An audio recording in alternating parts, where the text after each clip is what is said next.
versus Uther. I will fight with honor. You asked for it. So hello guys, this is Astrocat here, bringing you another commentary. This time we are playing a Paladin as our Malygos Freeze Mage, a game that ends up being pretty fast paced, so I might miss a few gameplay things while explaining thought process and so on, but I'll do my best. So we end up with a very decent mulligan. We get the turn 2 play, which is what we really want against a Paladin, and especially against Secret Paladin, which have extremely strong curve play, as you know. So we see no Secret Keeper, we see a Minibot come down, so we're not entirely sure if it's Secret Paladin, but still obviously very probable. Here some people might go for the ping trade, it's a fine play, it's very defensive. I choose to go for the greedy play with the Arcane Intellect, which allows us to draw two extra cards, and this actually gives us the Mad Scientist here for turn 4, which is a very strong play. We really want to be able to play a minion plus ping on turn 4. That's essentially what you're looking for as a Freeze Mage. So as a result, we see him that he develops a 3/2 and a Secret. So this might be Avenge, which is already good value for him. He's guaranteed to get it off, unless we make some Doomsayer play here. So strong board from his part. He gains some from me not training, I gain some from drawing cards, so yeah. Exchanging damage for card draw, essentially. And here, aside from the obvious Scientist, we can choose to play the Doomsayer, but seeing that he can remove it fairly easily, if it's a competitive spirit or if it's a weapon or something, it's gone, so I choose to save it here for the more value Nova Doomsayer play that we can play next turn, that we can play the turn after, or something like that. So essentially the Doomsayer we're holding now has a lot of potential value, especially against Secret Paladin that does not have much burst damage, has no good ways of dealing with it. Secrets are very rare in Secret Paladin, silences are rare in Secret Paladin these days. So we're not that worried, we want to save it for a strong turn later on. We see the Paladin developing a 4/3 Shredder, which is a very strong board here. Assuming that he has Avenge, it's extremely strong. But again, we have the Secret from the Scientist, and we have a lot of options in hand. So we are not feeling disheartened at this point.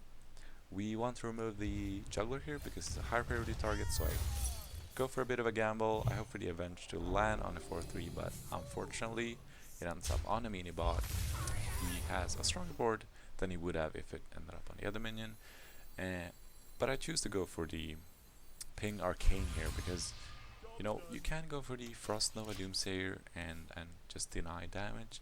But again, I want to save this Doomsayer for potential really strong turns later on.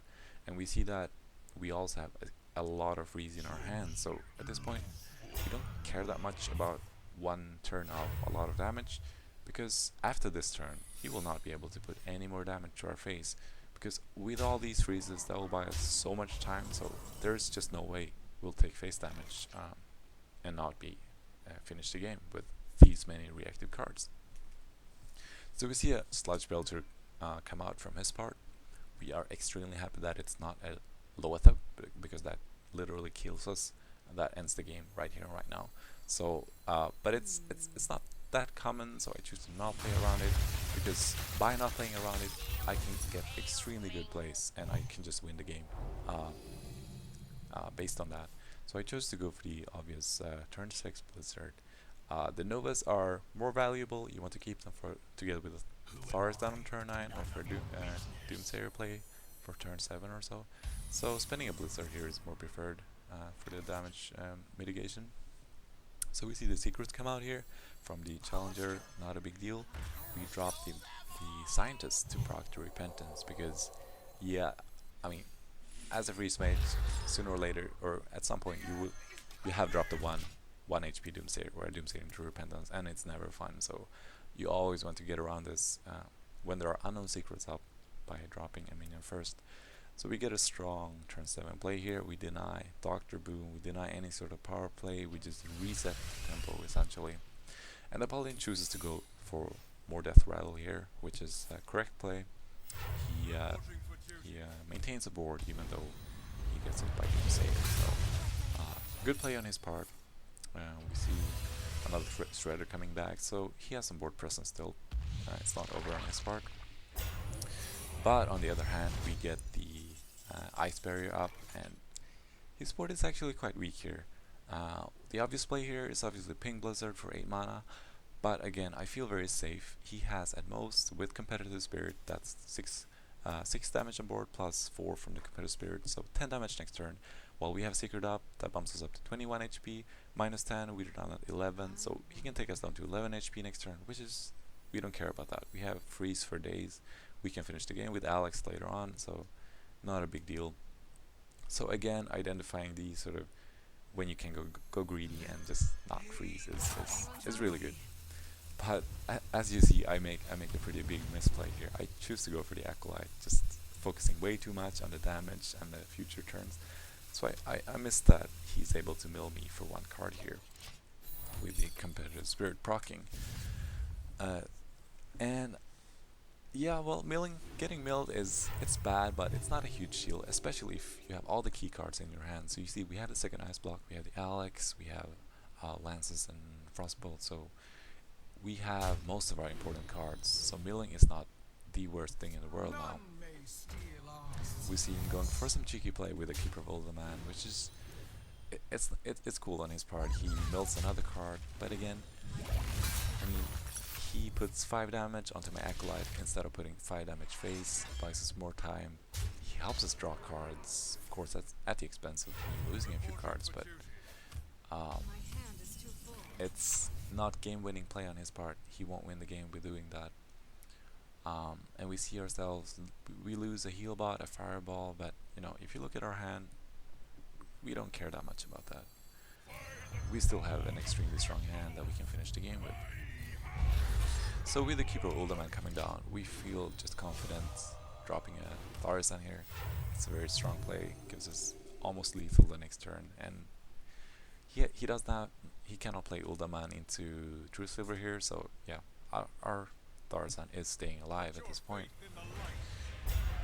And we are actually 1 damage from lethal here if we play the Burn, the Alex, and the Blood Mage Talons. So going for putting him on 1 HP is fine here. The game is over essentially. It's just about how we finish it at this point. So since I know that Tharisan will stay there, I choose here to go for just a Blizzard to get another hit on my cards from Tharisan, so I'm able to 1-turn kill him the next turn. And again, if our Tharisan was milled, of course we couldn't make this play, but we could still make the Alex play into burn, and if Tharisan was burned, maybe our fireball wouldn't be burned and so on. We still have a very strong hand, strong defensive cards that will let us finish the game sooner or later, whereas he doesn't really have those. He has essentially burnt out on he has spent all the momentum that he had initially. So the game is essentially over here. I choose to play out Thanos. It's not that big of a deal. We still have lethal the next turn, and he knows the game is over at this point. Just plays it out. So yeah, very solid Secret Paladin game here from our side. We do end up with making a misplay, milling us a few cards. So please do not try that at home. Always look at your hand and the opponent's possible plays. But as a takeaway, I would advise you to if you struggle with this matchup, just try to get away with not freezing on the early turns, and don't be afraid of taking face damage, because when you have freeze against Secret Paladin, he cannot damage you at all. So as you see, I finished the game on 13 HP here and 3 armor, which is fine. I mean, there is no difference between being there and on 30 HP. So thank you guys for watching, and I'll see you guys next time.